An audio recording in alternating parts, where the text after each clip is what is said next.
cuando tú estás en un curro, tengas o no tengas vocación de estar en ese curro, organízate. Que puedas tener horas sindicales para joder al jefe y para mejorar las condiciones de tus compañeros y la tuya propia, es algo que es un derecho, no un privilegio. Cuando yo veo a los seguidores de Yados, a veces puede ser gente muy tradicional y muy conservadora, porque al final no deja de ser una vía falsa, una estafa piramidal en la que te prometen salir de la pobreza. Hay una cuestión fundamental de la masculinidad hegemónica de los últimos siglos, que es el hombre proveedor, ¿no? El hombre que trabaja y que lleva el pan a casa. Y en un momento en el que faltan oportunidades, creo que hay algo que se rompe ahí, en la masculinidad, que hay algo que choca, ¿no? Que es como, yo quiero ser el proveedor, no quiero que mi mujer cobre más, pero no solo eso, sino que además quiero hacer rica a mi familia, ¿no? Nosotros recibimos únicamente el 10% de nuestros ingresos en subvenciones, el 10%. El 10%. Yo creo que eso es algo que no es del todo malo, porque nos da una autonomía política. A día de hoy, si llega Vox y nos quita todas las subvenciones, no nos iba a poner en riesgo nuestro modelo sindical y nuestra autonomía para nada, ¿no? Y puede que no esté mal que sea así, pero, coño, que no me llamen subvencionado cuando no lo soy. Vino el jefe y le ofreció un cheque en blanco. Pon la cifra tú y ya está, y te vas de la empresa. La indemnización por despido la fijas tú. Y ahí el tío tuvo los cojones de decir, no, yo te voy a montar a ti las elecciones sindicales y voy a ser yo el presidente del comité de empresa, ¿no? Buenas a todos, bienvenidos una vez más a Furor Televisión, bienvenidos a Avanza. ¿Cuánto tiempo, no? Desde las 1 de la mañana del mediodía que he cerrado streaming, aquí seguimos. Vamos a hacer un programa sobre Avanza antes del 1 de mayo y para ello tengo aquí a mi lado a Adrià, discúlpame si pronuncio mal tu apellido, Adrià Junient. Bastante bien, muchas gracias. Let's go.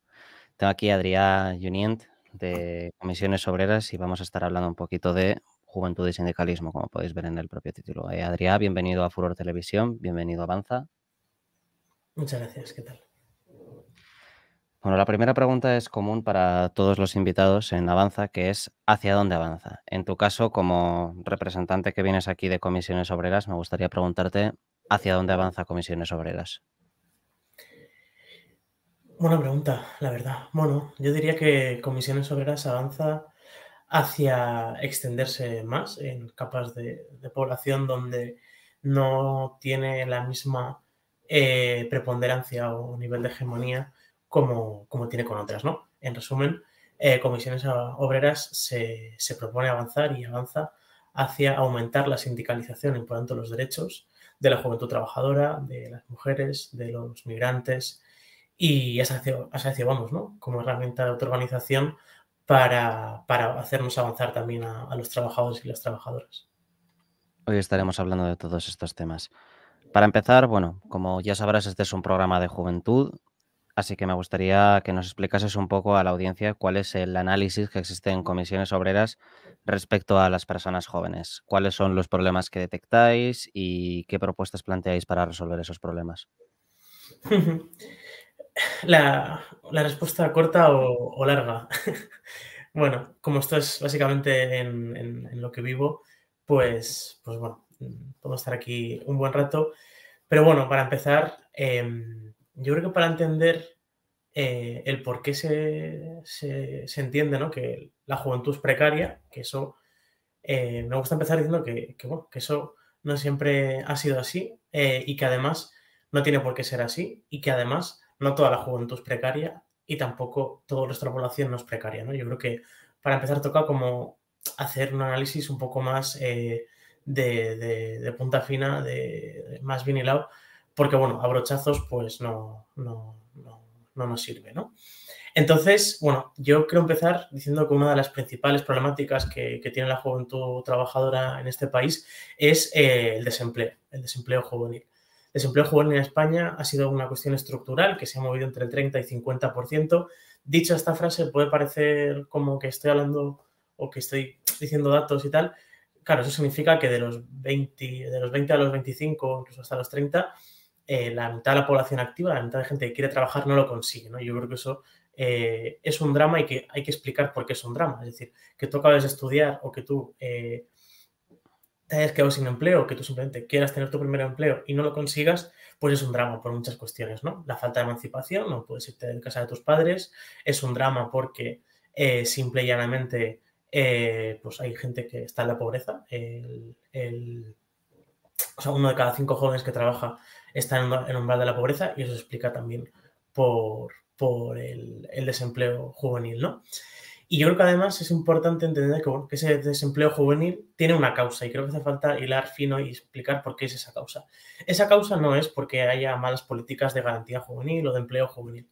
El desempleo juvenil no se arregla, los jóvenes no estamos en casa esperando a que venga el SEPE a activarnos. Yo creo que eso hace falta empezar a decirlo. Las políticas de desempleo juvenil, las políticas como garantía juvenil, el plan de empleo joven, las cuales pues, son unos 500 millones de euros al año, por lo menos antes de hace unos años era así, no nos activan o nos desactivan como jóvenes, lo que sirven es para actuar justamente en aquellos tramos de edad, o sea, en aquellos tramos de la población que, por ejemplo, tienen un fracaso escolar muy alto, como fue la gente joven que dejó, los hombres jóvenes sobre todo, que dejó de trabajar a principios de los 2000 hasta 2008, y que con la crisis pues, se quedó sin trabajo y sin formación, ¿no? Y yo creo que eso también tenemos que analizar más la huella de esa gente que ya deja de ser joven y que básicamente se encontró con una mano delante y una atrás y encima sin haber dejado o sea, habiendo dejado de estudiar, ¿no? Para esa gente sirve y para la gente que tiene fracaso escolar sirve porque garantía juvenil debería centrarse en formar, dar una base mínima a la gente a nivel formativo para que así tengan mejores condiciones, pero el empleo no se crea y destruye por eso, ¿no? El otro día leía la directiva de prácticas que está preparando la Comisión Europea.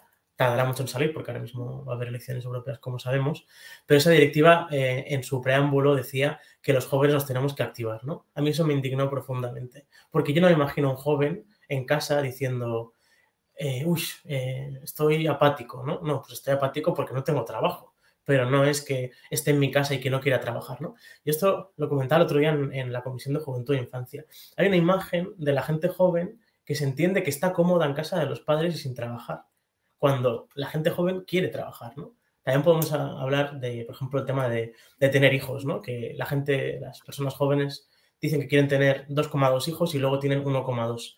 No será por la precariedad, no será por los altos precios de la vivienda, ¿no? Que sería otra cuestión que luego podemos entrar a hablar. Luego también hay una cuestión que es fundamental, que es luego cuando conseguimos trabajo, la calidad del empleo. En España, ¿por qué hay desempleo? Porque no hay un modelo industrial productivo potente que dé trabajo, básicamente. Y esto vino pues, por la desindustrialización de los años de Felipe González, y creo que hay que recordarlo, no por atacar al PSOE, que ahora estamos todos con el presidente, parece, sino justamente porque las crisis van a seguir siendo muy jodidas mientras que no solventemos ese tema, ¿no? Y en un momento en el que se desarticulan las grandes fábricas de este país, justo hoy hablamos del caso de Euskalduna, lo que se nos daba a los jóvenes era como no hay trabajo para todos, lo que vamos a hacer va a ser repartir el trabajo de 6 meses en 6 meses. Tú vas a trabajar 6 meses, tú otros 6 meses y tú otros 6 meses. Y así hacemos reducir parcialmente las cifras de paro y repartimos la miseria, ¿no? Claro, eso lo que supone es fomentar la temporalidad y no genera o destruye empleo, simplemente nos precariza, ¿no? Y bueno, si quieres darle con otra pregunta, porque esto, como decía, puede estar... A mí me gustaría saber, en plan, más allá del análisis, que bueno, me parece bastante completo, ¿qué plan tenéis? En plan, ¿qué propuestas tenéis para resolver estos problemas? Bueno, yo llevo muchos meses muy a tope de trabajo, de viajes y así, como secretario de Juventud. Y en los últimos días he tenido algo más de calma y estuve en una escuela de jóvenes y estaba pensando en algunas reflexiones, ¿no? Jóvenes Comisiones, que es como el espacio no orgánico en el que nos articulamos parte de la gente que estamos de la gente joven que está en el sindicato, nace en un momento en el que se decía el ingreso tardío de la juventud trabajadora en el mercado laboral y que cuando lo hace tiene poca estabilidad, hace que necesitemos un espacio más allá de los canales habituales del sindicato para que se organice, ¿no? Para que pueda formarse y para que entre a formar parte del sindicato. Claro, eso yo tengo que decir que ya no es bien así, ¿no?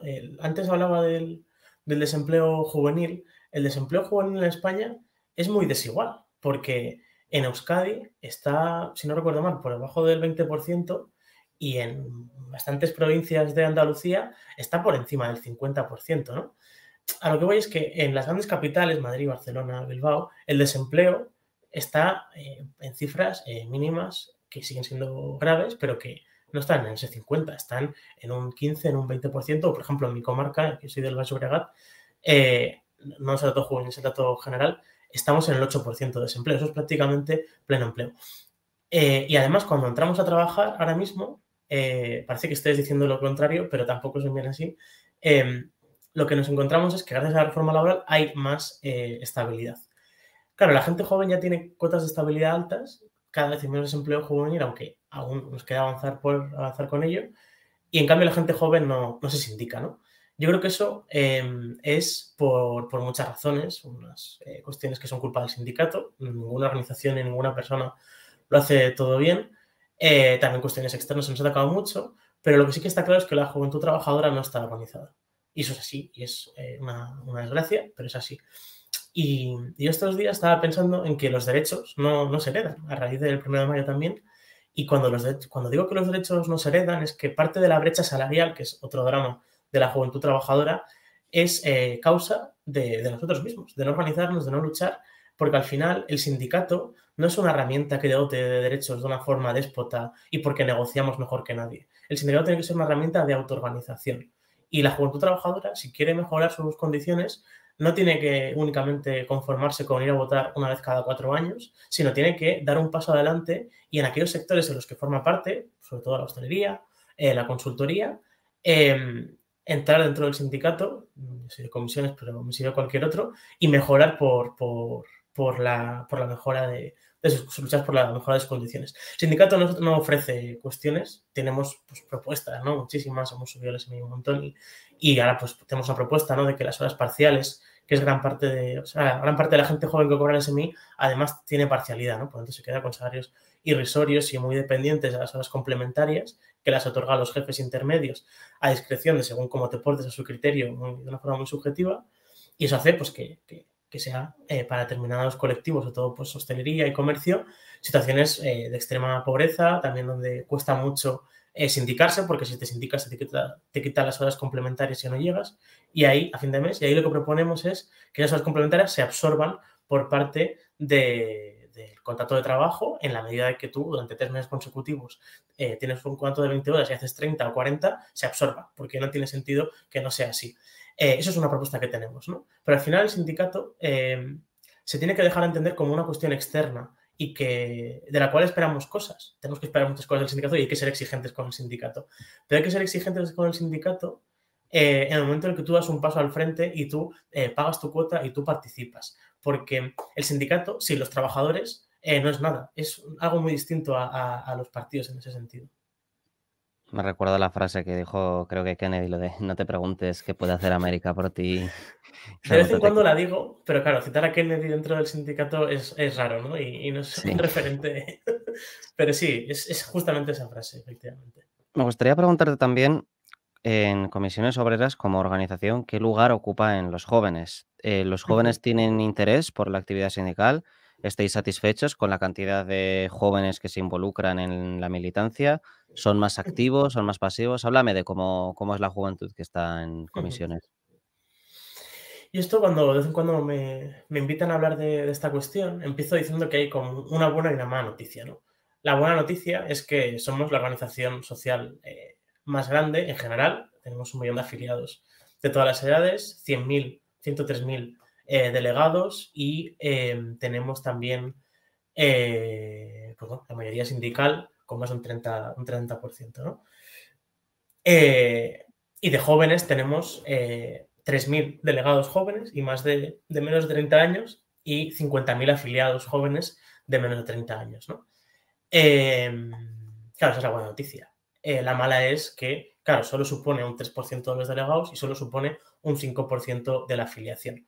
Cuando en el mercado de trabajo, si no recuerdo mal, había un 10, un 12% de juventud trabajadora de esta franja, ¿no? Es decir, que hay una infrarrepresentación.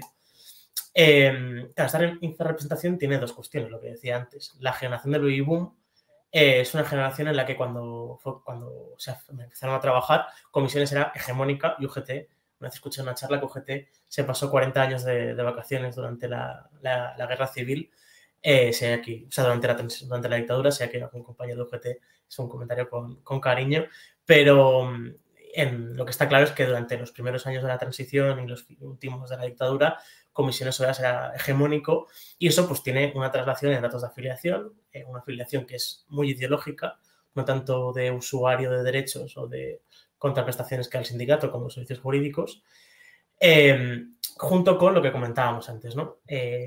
Si dividimos la generación de los millennials, no sé por qué los millennials son 20 años, ¿no? De los 81 hasta el 97 se suele coger casi 20 años.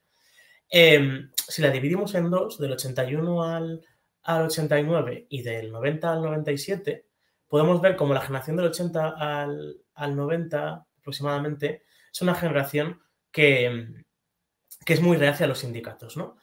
Claro, esa generación entró en el mercado laboral durante la burbuja del 2000, o sea, durante la crisis de 2008, ¿no?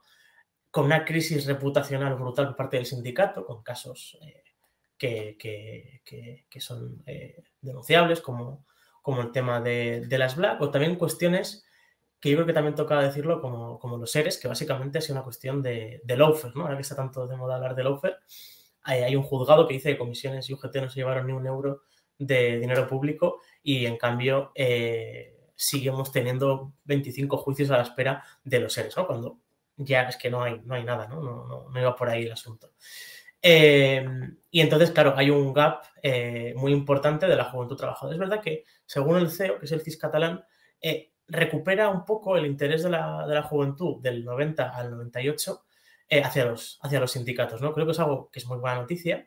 Creo que tendremos que empezar a ver si corresponden datos, aunque sí que es verdad que yo sí que estoy viendo que de mi generación, que soy efectivamente de esos años, empieza a haber más jóvenes dentro del sindicato y en cambio es una generación perdida dentro del sindicato, la del 80 al 90. Creo que nos queda mucho por hacer. No quiero repetir la reflexión que decía antes, ¿no? De que somos una herramienta de autoorganización y que ahí la juventud tenemos que, el sindicato, ser capaces de abrirnos y la juventud de acercarse, pero efectivamente hay un gap, ¿no? El otro día me preguntaba el de Vox que claro, que teníamos muy poco porcentaje. Claro, aún así, pues tenemos muchísimo más que ellos y, pues bueno, en general es una crisis de las instituciones, de los partidos, una crisis de las instituciones en general, pero que en el sindicato pues tiene esta traslación. Tenemos que mejorar, está claro, y para ello necesitamos a la juventud, lógicamente. Hablando de la juventud de nuevo, me gustaría también preguntarte cómo se organiza, en plan, sobre la organización sindical juvenil. ¿Dónde trabajan los jóvenes ahora mismo? ¿Cuáles crees que son como las facilidades que tiene acceder a la juventud y también las dificultades? Vale. O sea, sobre todo la juventud trabaja pues, en lo que vendría a ser la hostelería. Gran parte se sitúa en ese sector. Y como no puede ser de otra manera, lo que serían las TICs, ¿no? Las tecnologías de información y comunicación. Y también, en general, consultoría, ¿no? Hay una cuestión que tenemos que tener claro. La juventud trabaja donde se crean empleos o donde se jubila la gente, ¿no? También la generación que hablaba antes del 80 al 90 tenía una problemática y es que la generación del baby boom no se está empezando a jubilar hasta ahora. Y eso ha hecho que hasta ahora no hubiera procesos junto con los recortes y el fin de la tasa de reposición, que hasta ahora no hubiera oposiciones, ¿no? Entonces tenemos o sea, por ejemplo, Televisión Española ha estado 15 años sin oposiciones, ¿no? Es decir, que hay gente que si acabó periodismo en el año 2008 hasta este año, que a ver si salen ya definitivamente, no ha podido trabajar en el ente público porque no han salido oposiciones, ¿no? Yo creo que eso es problemático, porque también es poco justo si lo analizamos de una forma intergeneracional, ¿no? Entonces, por ejemplo, hay muy poco joven en la administración, pero que está entrando ahora fruto de las jubilaciones y de los procesos de estabilización, ¿no? En la informática muchísimo, consultoría muchísimo y pues básicamente serían esos, sobre todo los sectores que se están creando, pues por ejemplo las renovables también, que ha habido un boom en los últimos años y cuestiones así. Comercio, hostelería y tecnologías varias. Recordad a la gente del chat que podéis dejar vuestras preguntas y al final de la entrevista la leeremos. Sí que existe una sensación de que los sindicatos es algo como muy viejuno, por un lado, porque se ve como algo del siglo pasado, cuando las movidas que de la organización obrera y no sé qué y tal, y por otro, porque también existe una sensación de que son básicamente gerontocracias, o sea, que mandan los viejos. Me gustaría preguntarte si es esto cierto y si estáis haciendo algo para combatir esto, sea un relato o sea una realidad, según la respuesta que des. O sea, que los sindicatos son algo viejo, pues efectivamente, ¿no? Que si el movimiento obrero tiene ya más de 2 siglos y mientras que haya trabajadores existirá, ¿no? Yo creo que es muy interesante el caso de Estados Unidos, ¿no? En Estados Unidos, claro, ha habido un anticomunismo y un antisindicalismo brutal. También ha habido cuestiones muy feas dentro de los sindicatos relacionadas pues, con mafias o cuestiones así totalmente denunciables. Pero lo que nos encontramos es como el UAW, que es el sindicato del auto, y otros sindicatos ahí tienen como una especie de coordinadora de todos los sindicatos y luego como sindicatos muy pequeñitos por sectores, incluso por empresas, ¿no? Y en el sindicato del auto, en el sindicato del comercio, con especial atención al Starbucks, el sindicato también del Walmart y otros sitios, ha habido un resurgir del sindicalismo. ¿Por qué? Porque al final los sindicatos somos necesarios, porque ordenamos las relaciones laborales y porque eso en general desde una visión más genérica, y los sindicatos somos necesarios justamente para mejorar la calidad de vida de las personas trabajadoras, de los y las trabajadoras. Y en ese sentido, pues cuando no hay sindicatos hay peores condiciones y de hecho, claro, la pérdida del sueño americano y las malas condiciones, ¿no? La clase media de Estados Unidos está perdiendo mucha fuerza, o sea, prácticamente ya no hay clase media, se está convirtiendo en una sociedad muy desigual, también justamente por eso, ¿no? Por la falta de sindicatos que luchen, ¿no? Y lo chulo además es que han conseguido reflotar el sindicalismo. Es un país muy grande, entonces todo cuesta más, pero están en ello, también rejuveneciéndose, ¿no? Básicamente. Es gente que se ha cansado de esperar al sueño americano, que ya no llega, y que ha decidido ir para adelante y organizarse y luchar, ¿no? Con además una superación dialéctica magnífica al libro de Bernabé, que desde aquí le mando un saludo, en el que se organizan dentro del sindicato y desde ahí hablan de subidas salariales, de mejorar las condiciones, pero también personas racializadas, personas del colectivo, con la cuestión de género muy, muy en mente, ¿no? Y bueno, yo creo que en ese sentido es un referente, ¿no? Claro que la edad media del sindicato es alta y eso hace que también las estructuras estén en el sindicato ocupadas básicamente pues, por gente más mayor que yo y así. Y eso es una realidad, ¿no? El tema es que bueno, que desde comisiones estamos internamente desde la parte de jóvenes, pero en general viendo cómo se hace el relevo, ¿no? Introduciendo una cuestión que es fundamental y es que las organizaciones, todas, los sindicatos, también los partidos, tienen que tender hacia parecerse a lo que aspiran representar, ¿no? Eso en Cataluña, partidos como Esquerra lo han hecho muy bien, en los que han tenido a personas racializadas desde hace muchos años. Vox también lo está haciendo muy bien con Ignacio Garriga, ¿no? A la izquierda le cuesta más. O sea, no hay ninguna persona racializada, por ejemplo, que esté tan alto en un partido como Ignacio Garriga en la izquierda o incluso en el PP, ¿no? Y eso es problemático para la izquierda, eso es problemático también para el sindicato, que también ocurre, y eso también ocurre con la cuestión de la edad, ¿no? Yo soy un defensor de comparar las cuotas de género con las cuotas juveniles o cuotas para migrantes, ¿no? Sin que tengamos que tenerlo por estatutos, pero sí que lo tenemos que tener en mente, ¿no? Si por ejemplo, organizaciones como Cataluña hay, creo recordar, un 25% de migrantes, es la comunidad, creo recordar, con más migrantes de toda España, debería haber, y de hecho lo hay, una persona racializada en la ejecutiva de comisiones obreras de Cataluña. Y si en el mercado de trabajo hay un 10% de jóvenes trabajadores, debería haber por lo menos algún número parecido a juventud trabajadora dentro de las estructuras de poder y de organización del sindicato. Se ha mejorado mucho, se está rejuveneciendo la estructura a pasos agigantados. El tema es que veníamos de lo que decías, ¿no? O sea, de lo que te decía, ¿no? La generación de los 80 no está en el sindicato, ni afiliada ni en las estructuras.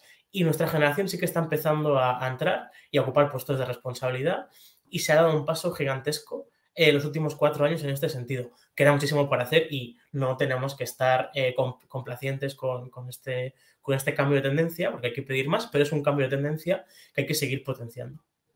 Vamos a hablar un poco de discurso también, de comunicación, de cómo Ujú. se llega a la juventud.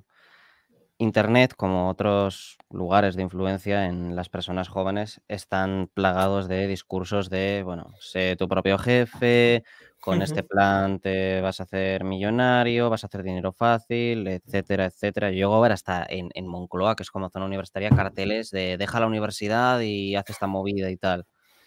¿Tú Ujú. por qué crees que este discurso está funcionando? O sea, ¿por qué los jóvenes prefieren dedicar el esfuerzo y el riesgo? Que el riesgo es muy alto, porque al final quien consigue llegar a lo más alto es muy poquito. En lugar de, o sea, ¿por qué dedican tanto esfuerzo y tanto riesgo en ese camino, en lugar de luchar todos juntos para mejorar las condiciones de todos? Yo creo que aquí hay dos cuestiones, ¿no? Eh, una que es la ruptura del mito de la meritocracia. Eh, en España en España aún hay una cierta meritocracia en el sentido de que la gente con estudios tiene mucho más, o sea, mucho menos desempleo que la población sin estudios.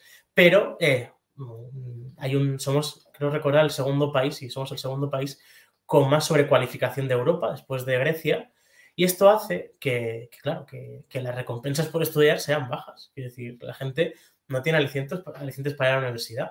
No hay un problema de sobrepoblación universitaria, tenemos una población universitaria parecida a Europa, lo que hay es falta de empleo de calidad, ¿no? Eso por un lado, y esta cuestión es la primera vez que la voy a comentar en público. Yo creo que hay una cuestión que tiene mucho que ver con la masculinidad. Eh, Hay una cuestión fundamental de la masculinidad hegemónica de los últimos siglos, que es el hombre proveedor, ¿no? El hombre que trabaja y que lleva el pan a casa.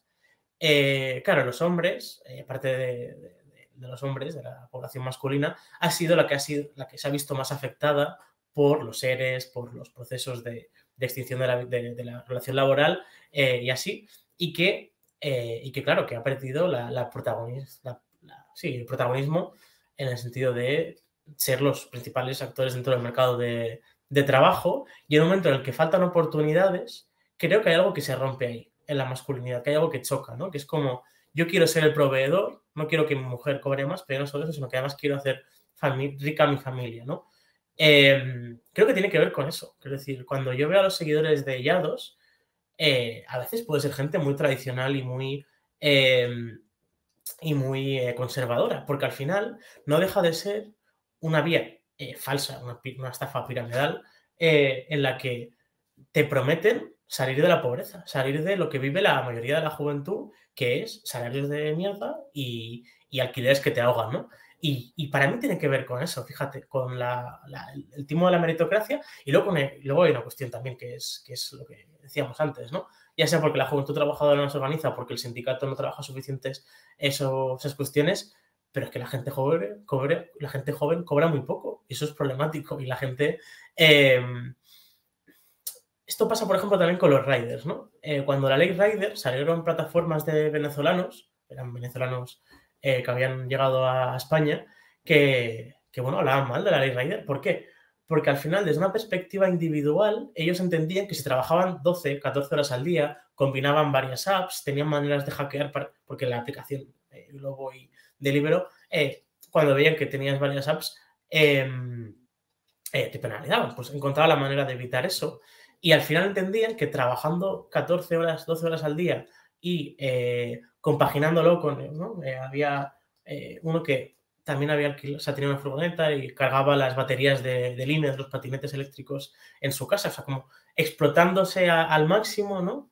Pues claro, conseguía salarios que, ojo, ¿no? O facturaciones, por lo menos, que de 3.000, de 4.000 euros, luego quítale el IVA, quítale la cuota de autónomos, etcétera. Pero lo que voy es claro, desde una perspectiva individual, además siempre es más fácil triunfar, ¿no? Cuando ves que la mayoría de la población no triunfa, que el ascensor social se ha roto, que gran parte de la juventud vive en la pobreza, lo individual es lo que te salva. Lo individual es lo que te hace no perder la esperanza y no resignarte porque tienes una vía que solo depende de ti, o que supuestamente solo depende de ti, mejor dicho, para ese triunfo, ¿no? Y yo creo que tiene que ver mucho con esto.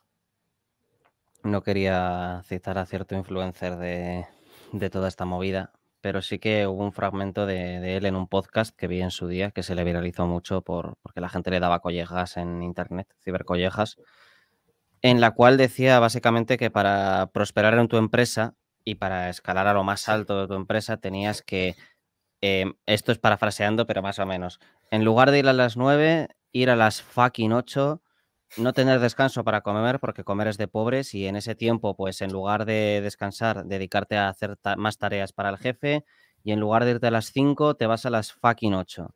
Me gustaría, como sindicalista que eres, que nos dieses un poco la opinión que te merece este plan para heredar la empresa que nos daba este influencer.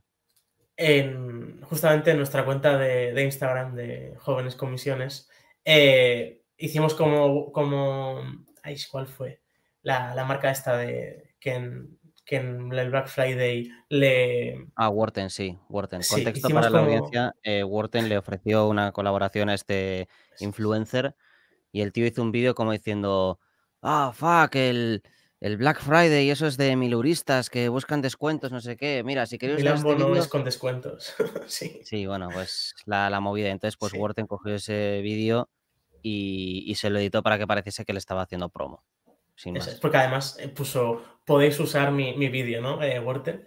Pues haciendo una copia de Worten, lo que hicimos fue modificarle también el orden de las palabras para que dijera justamente lo contrario, ¿no? De no llegues a las 8, bro.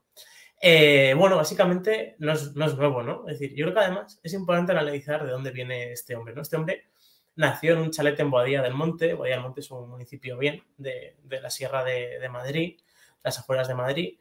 Y ese señor, pues, sus padres le metieron miles y miles de euros para intentar ser piloto de MotoGP. Quiero decir, esta persona no es una persona que haya tenido que levantarse a las 5 de la mañana para ir a trabajar a cualquier lado, de barrendero, de limpiador, limpiadora, ni su familia. Es una persona de bien.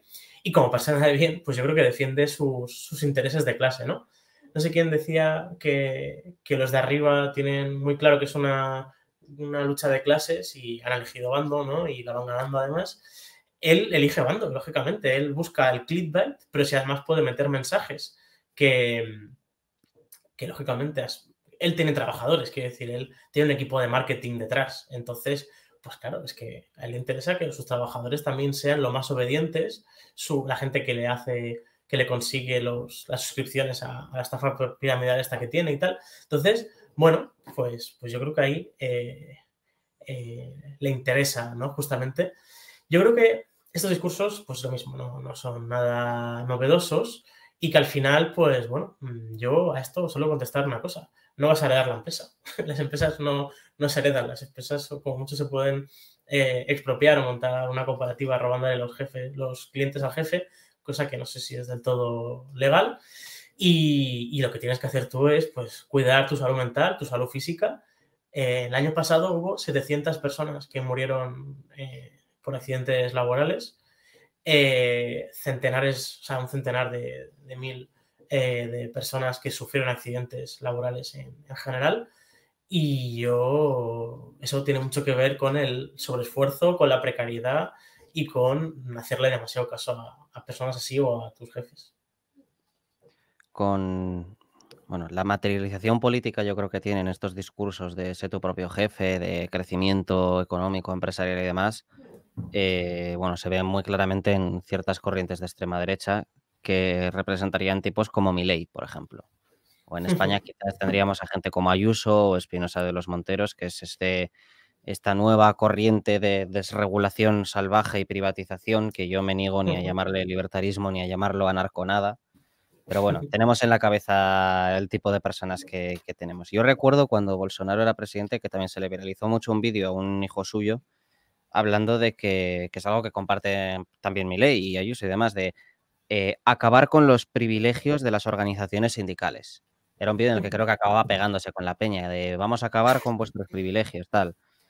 ¿Existen esos privilegios? ¿Qué respuesta tenéis para la gente que lo cree? Me jode no tener una frase que leí el otro día de los privilegios, luego Luego la tengo que buscar porque era muy buena, ¿no? Bueno, Por yo para cierto, ha empezar, quiero comentado decir, Cubano Cúbico que la frase que comentabas antes es de Warren Buffett. Hay una guerra de clases y estamos ganando eso los es, ricos. eso es. Muchas gracias. Ahí, perdí el hilo. Pero Milei, quería Milei. comentar, sí. Claro, ¿qué privilegios podemos tener, no? Yo, sistemáticamente, tenemos los comentarios abiertos de Instagram y aparte de muchas gambas que desde aquí, pues bueno, me gustan las gambas, valen a 10 euros el kilo y tampoco es que sean una cuestión tan sumamente como cara o lujosa como para que sea algo criticable y además que, bueno, es una cuestión que se ha quedado más como un insulto anécdota, ¿no? Pero bueno, aparte de esos comentarios de gambas en distintas formas, hay dos tipos de comentarios, ¿no? El primero que nos llaman subvencionados y el segundo que nos dice que dejamos de engañar a los trabajadores. En cuanto a los sindicalistas subvencionados, nosotros recibimos únicamente el 10% de nuestros ingresos en subvenciones, el 10%, el 10%. Y os puedo asegurar que es mucho dinero el que manejamos a nivel anual, ¿no? El 10%. En Francia es el 80-90%. Yo creo que eso es algo que no es del todo malo, porque nos da una autonomía política. A día de hoy, si llega Vox y nos quita todas las subvenciones, pues quizá tenemos que echar a una parte de la plantilla y sería duro y sería feo, pero no nos iba a poner en riesgo nuestro modelo sindical y nuestra autonomía para nada, ¿no? Y yo creo que eso es algo que es muy bueno, y más en este momento en el que la derecha cada vez es más derecha y menos democrática. Entonces, claro, que me digan subvencionados, quiere decir aquí un problema, ¿no? Y es que en la Constitución se nos piden cosas, en las leyes se nos piden cosas. Se nos ha pedido que hagamos un plan de igualdad, también lo hemos pedido nosotros, eso es cierto, pero se nos ha pedido que hagamos un plan de igualdad en todas las empresas. Durante la pandemia, en las empresas que iban al ERTE y que no tenían representación legal de los trabajadores, que no tenían comité o delegado, se nos pedía que fuéramos a echar una mano a eso en una comisión ad hoc. Se nos pide muchas cosas. ¿Y quién paga eso? ¿Lo tienen que pagar los afiliados? ¿Lo que el gobierno nos pide? Lo pagan los afiliados, efectivamente. Y también con los liberados sindicales.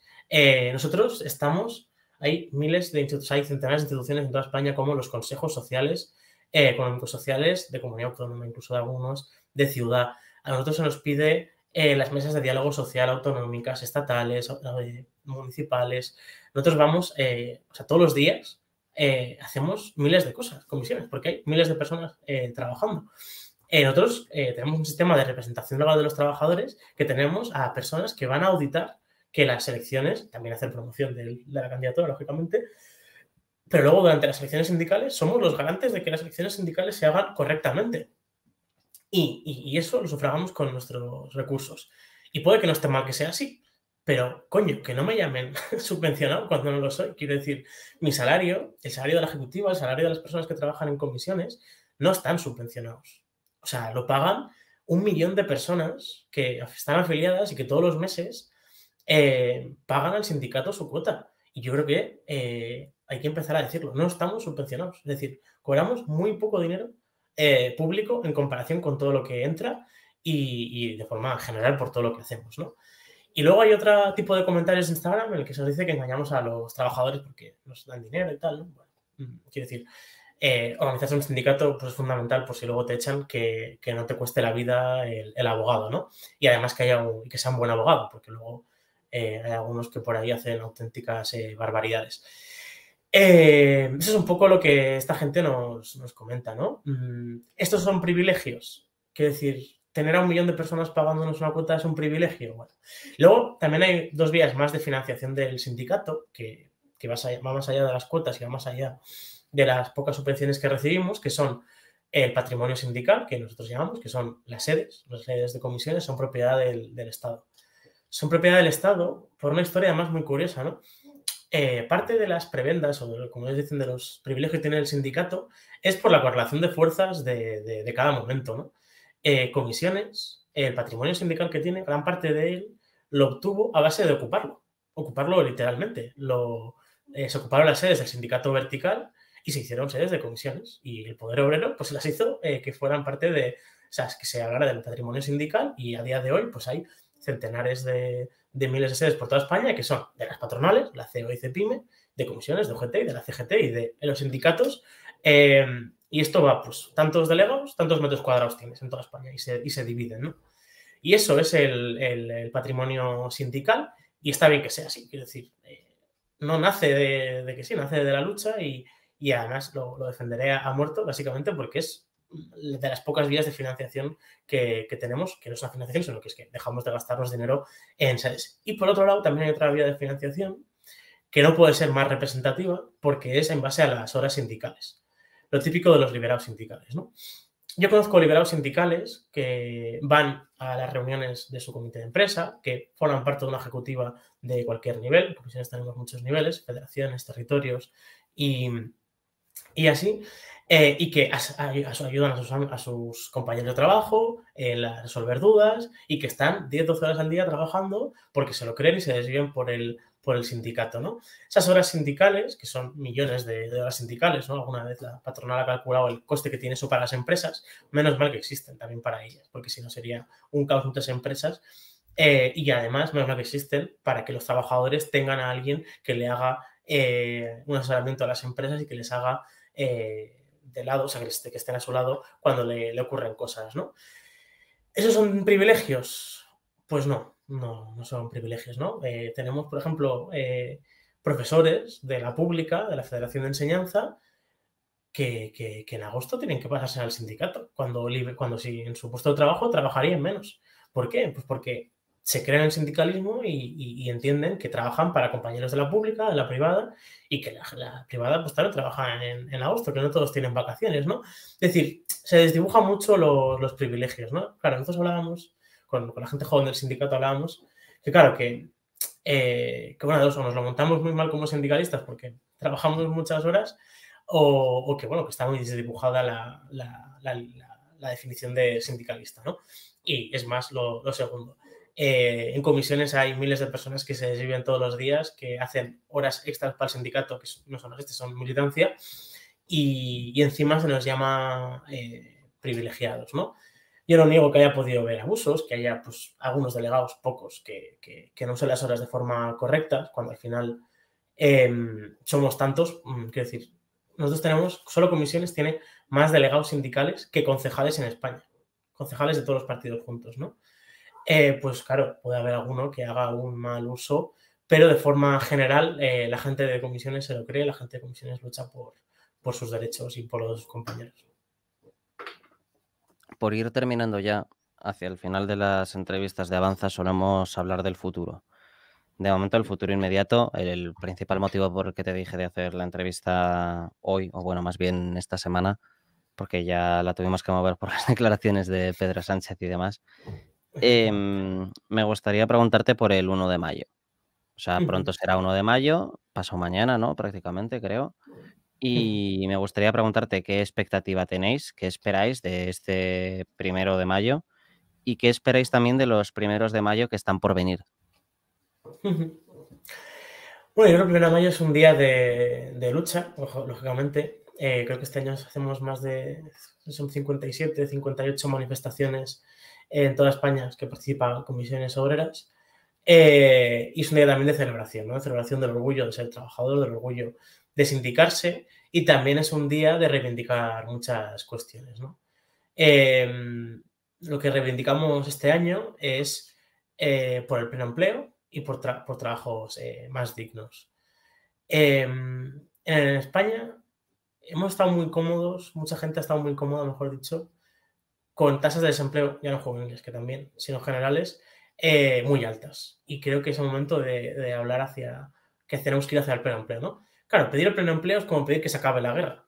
En general, pues poco, no es un nivel de concreción tan fino, tampoco te lo permite una pancarta. Yo creo que, y con esto hilo con lo que decía al principio, creo que nos toca imaginar una España en la que haya empleo para todo el mundo, pleno empleo de calidad, y eso pasa por aprovechar los Next Generation, que no se está aprovechando tanto como nos gustaría, se están gestionando con poca participación de los sindicatos, de las patronales y en general de la sociedad civil. Y creo que es una pena, ¿no? Porque teníamos una oportunidad muy buena para justamente generar un mercado, o sea, un tejido productivo, un tejido empresarial más resiliente y con más valor añadido y con mejores condiciones, que es al final lo que aporta pues, empleos de calidad. ¿Cómo? Pues potenciando aquellos sectores de innovación, de industria verde y sostenible, que son los que aportan este tipo de condiciones. Y creo que es una pena que no está aprovechando. Aún así, ha habido un cambio de tendencia, ¿no? Y esto lo explica muy bien Unai, a ver si Unai Soto, el secretario general de comisiones, a ver si me sale la mitad de bien. En España presentamos, o sea, hace un par de meses presentamos un informe sobre el mercado de trabajo en España, ¿no? En concreto, que en España ha habido un cambio de tendencia. Los cambios de tendencia son que antes pasaba una cosa y no se movía de ahí y ahora empieza a pasar otra. ¿Qué es lo que empieza a pasar? Que cada vez los tipos de empleo que se crean son empleos de mayor calidad, empleos con mayor formación. Y eso es el primer paso para que aumenten las condiciones y para que baje la sobrecualificación. Eso está pasando así, es una cosa que tenemos la radiografía. Antes solo ocurría que lo que más crecía era el empleo pues, de peores condiciones y de peores categorías profesionales. ¿Esto por qué ocurre? Pues hay una cuestión que a mí me parece muy curiosa, que es el hecho de subir el SMI, ¿no? Tú eres empresario y tú lo que quieres hacer es maximizar tu beneficio al máximo, valga la redundancia, ¿no? El otro día decía Enrique del Teso que los empresarios no buscan el beneficio, buscan el máximo beneficio. O sea, creo que es importante hacer el hincapié, porque si puedes ganar dinero a costa de explotar más a la gente o de pagarle menos, aunque estén en un umbral de la pobreza, lo hacen los empresarias de este país, porque su objetivo es otro. Y entonces, el hecho de subir el SMI hace que haya profesiones, que haya tipos de empresas que no puedan ser tan cutres, que tengan que innovar más, que tengan que pensar un poco más y que el valor añadido, o sea, el margen económico de la empresa no sea únicamente la plusvalía que lo tienen al trabajador porque le están pagando muy poco, ¿no? Es decir, en España hace, pues ahora ya 6-7 años, el SMI estaba en 600-700 euros. Un poco más, ¿no? 8 años ya. Claro, o sea, ya en esos momentos, ¿cómo ibas a hacer una vida, no? Si no era, ese sueldo eran sueldos de gente que vivía en la pobreza o de mujeres que complementaban el sueldo del marido. Y el hecho de haberlo subido hace que ya no sean rentables profesiones que quizá no tendrían que existir de esa manera, ¿no? O sea, profesiones de micropymes sin ningún tipo de valor añadido y que se asemejan mucho al rentismo, de simplemente monto un bar, pongo a dos camareros, o sea, jornada partida además y jornadas interminables y hace que tengas que pensar un poco más y que, por tanto, el empleo que se genere tenga mejores condiciones porque no se puede generar empleo de malas condiciones. Claro, lo que decía la derecha siempre, y los liberales y compañía, es si se sube el SMI, aquí va a haber un desastre a nivel de desempleo y de económico. Claro, se sube el SMI más que nunca y la economía va mejor que nunca. Va mejor para algunos que para otros, pero también para los trabajadores. Quiero decir, que haya subido tanto el SMI, que ha subido mucho más que el IPC, creo que es una cuestión de la que se habla poco y también ha hecho que aumente el nivel de incidencia del SMI, la gente afectada por el SMI, ¿no? Creo recordar que cuando estaba en 600 euros, creo que era solo unos 300.000 personas, trabajadores que cobraban el SMI, y ahora estamos sobre los 2 millones de trabajadores y trabajadoras que cobran el SMI, ¿no? Claro, antes había mucha más gente en este intermedio que entre 600 y los 1.134 euros que tenemos ahora. Y bueno, yo creo que justamente tenemos que avanzar hacia eso, ¿no? Hacia ese modelo y claro, yo me puedo quedar aquí, he hecho mi chapa intelectual del mercado de trabajo y del mercado económico, pero en el cómo, pues yo creo que hay que hacer varias vías de cómo llegar a este contexto de empresas más resilientes y tal. Ahora hablaremos de eso. Ahora Ah, es que me estás adelantando a la última pregunta. Gente del chat, suscribíos a Furor Televisión para que aquí también podamos pagar salarios dignos eso a es. nuestros trabajadores. Que bueno. Última pregunta ya. Como digo, me suele gustar terminar hablando del futuro y precisamente un poco con lo que estabas diciendo, a mí me gusta hacer un ejercicio con mis invitados que es, bueno, darles poder absoluto. O sea, tú ahora mismo, si tuvieses como que pensar en el sindicalismo como ente abstracto, por un lado me gustaría preguntarte, en plan, tienes poder absoluto, ¿hacia dónde crees que debería moverse el sindicalismo? O sea, ¿hacia qué posturas y demás? Y luego, ¿qué medidas concretas o cuál es la estrategia que tiene que seguir el sindicalismo para avanzar a ese mejor horizonte posible, ¿no? Si te dijesen ahora, Adrián, poder absoluto en el sindicalismo mundial, ¿qué tenemos que hacer? Ilústranos. Bueno, pues justamente yo creo que toca rejuvenecer un poco las estructuras, eso ocurre. Las causas son múltiples de por qué no son tan jóvenes como deberían, pero yo creo que ayuda que, como decía antes, que se parezca el sindicato a lo que representa, ¿no? Bueno, luego hay cuestiones que se pueden seguir mejorando, ¿no? Yo creo que hay sectores en los que el sindicato tiene que seguir avanzando y ser algo más combativo. Creo que a veces ese rol institucional... A mí hay una cosa que me gusta mucho de Comisiones Obreras, que es un sindicato serio. Es decir, cuando Comisiones propone cosas, tú cuando vas a una mesa de negociación, esto es algo que la gente, eso son cosas que la gente no conoce, sobre todo la gente joven que no está en el sindicato, no conocemos. Tú cuando vas a una empresa y negocias, tú puedes pedir el 15% de subida salarial, ¿no? Y entonces la empresa te dice, vale, yo te acepto eso, pero tengo que echar al 20% de la plantilla. ¿Por qué? Pues porque si me subes tanto los salarios, no me da. Que si al final las cuentas salen y como representación legal de las personas trabajadoras, tenemos derecho a ver las cuentas, ¿no? Entonces, somos un sindicato serio, pero yo creo que a veces nos pasamos de serios y creo que a veces también de buenos somos tontos. Yo creo que un punto más de combatividad al sindicato le vendría bien, ¿no? Creo que a veces la izquierda, y en concreto, por ejemplo, podríamos hablar también de Sumar y también le pasa a Comisiones, nos pensamos que la combatividad asusta a los trabajadores y las trabajadoras, a los votantes o a los ciudadanos o ciudadanas. Y yo creo que no siempre es así, ¿no? Y creo que no lo es, por ejemplo, ahora mismo, con una cuestión de la que no hemos hablado y que no puedo irme de aquí sin hablar de ello, que es la vivienda, ¿no? Es decir, una de cada dos personas en España, no jóvenes, personas en España, que vive de alquiler es pobre en España. O sea, me estás diciendo que a esa gente que está en la pobreza por culpa de los bajos salarios y los altos alquileres, los precios de los alquileres, algo de combatividad no le va a ir bien. Ver que la persona que está hablando en público también vive y también se desvive y también siente rabia por no poder llegar a fin de mes, ¿crees que no le va a llamar y a movilizar? Pues yo creo que sí.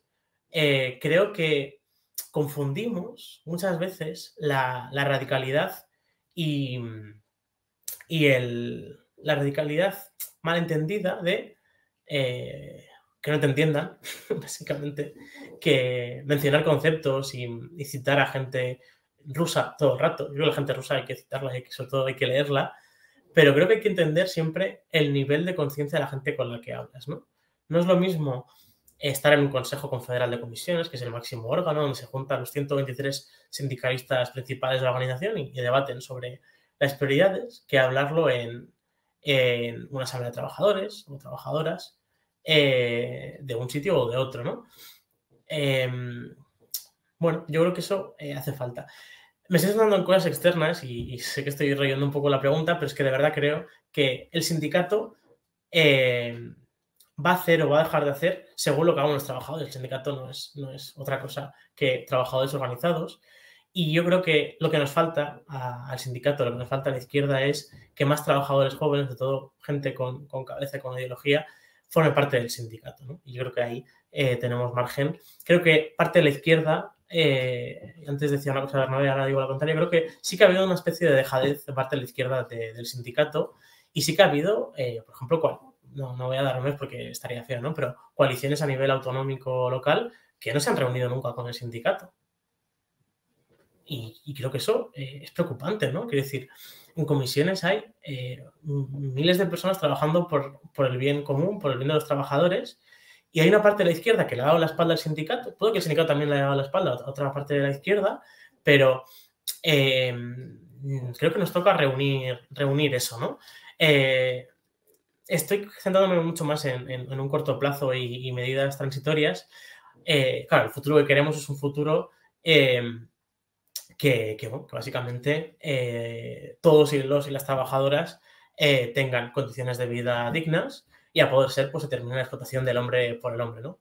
Comisiones Obreras en sus estatutos defiende una sociedad socialista democrática y en el que los intereses de los y las trabajadoras sean los que predominen, ¿no? Claro, también yo creo que esto importa el cómo y cuándo se dice. Creo que la gente que ve Furor TV no son personas desideologizadas y por eso creo que quise compartirlo. Y creo que bueno, que es el futuro deseable, ¿no? Una sociedad en que los y las trabajadoras, de forma democrática, no como ahora, que básicamente priman intereses de unos pocos, decidan lo que se hace también con la producción y con el mercado de trabajo y con nuestras condiciones laborales y sindicales. Ese es el futuro deseable, ese es el futuro que si ahora me dices, pues queremos trabajar. Y entre medias, pues tocan muchísimas cosas. Toca, sobre todo, pues, seguir potenciando un sindicalismo de clase, de combativo, y un sindicalismo que vertebre a los y las trabajadoras en todo el territorio, que lo hace y hacerlo aún más, sobre todo, pues, como decía al principio, en aquellos sectores de la población que menos están, ¿no? Creo que nos queda mucho por crecer y por organizar a los y las trabajadoras migrantes. En cuanto a mujeres, estamos 50-50 ya, es una muy buena noticia y de hecho todos los meses se afilian más mujeres que hombres y también es una muy buena noticia.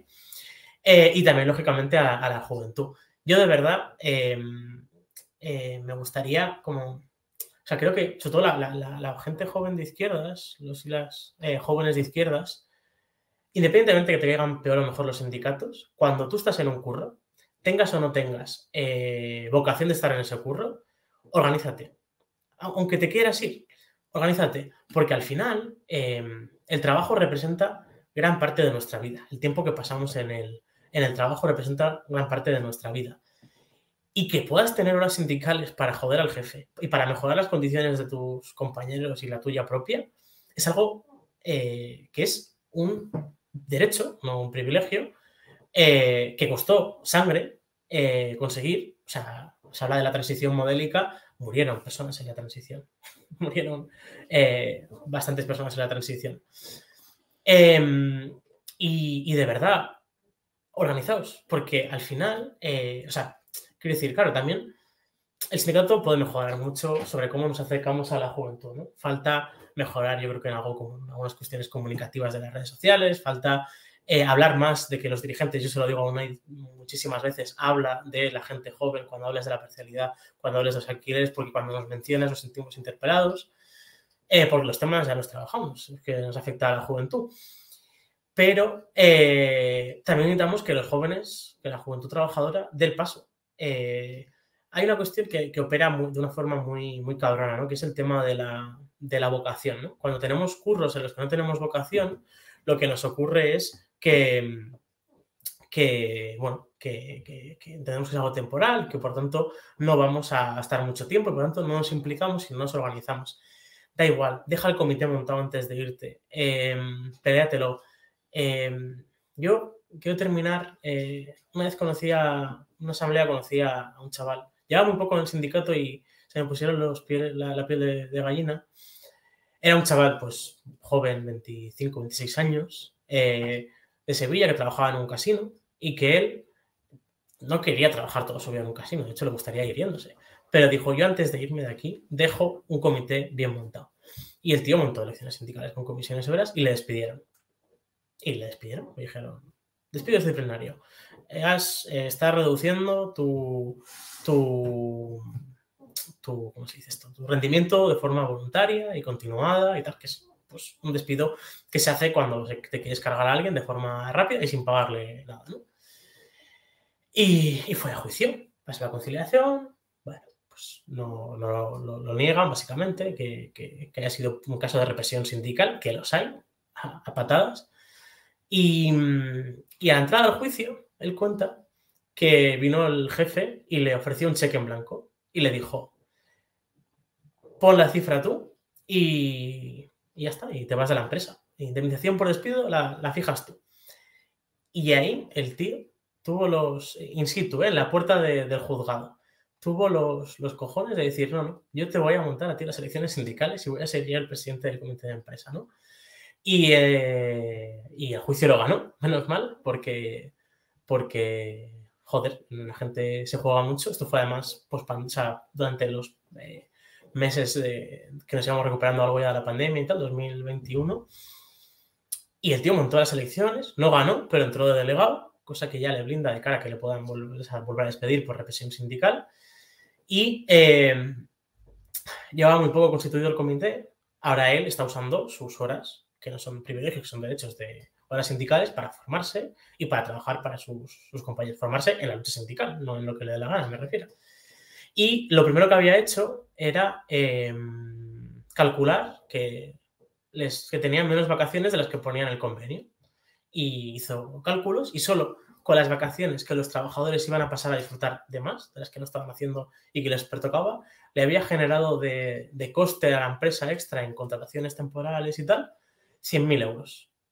Y llevaba 3-4 meses con el comité. Nosotros no queremos que le costemos dinero al empresario. Nos gustaría que los empresarios, o sea, nos dejaran vivir con dignidad y que cumplieran la ley, que muchas veces ni siquiera la cumplen, ¿no? Y él se podría haber ido porque tendría otras cuestiones, pero él sigue emperrado en que ese curro de mierda en el que ha estado años con condiciones muy malas, él se va a ir dejándolo mejor de lo que se lo encontró, ¿no?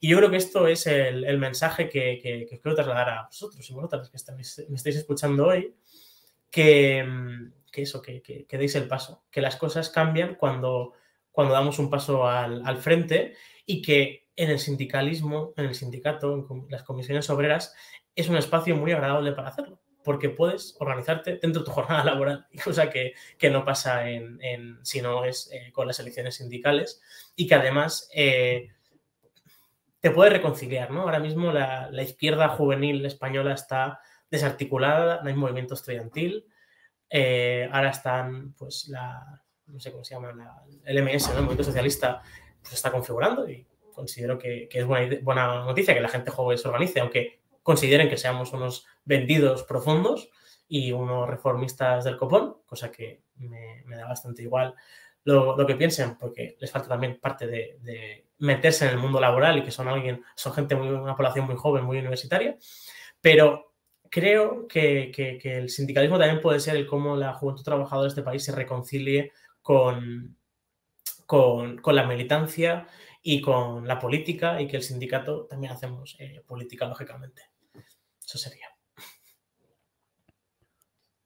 De acuerdo, muchas gracias por venir a Furor Televisión, muchas gracias por venir a Avanza. Y como siempre, ya sabes que Comisiones y tú particularmente tenéis siempre las puertas de nuestro estudio abiertas. Muchas gracias.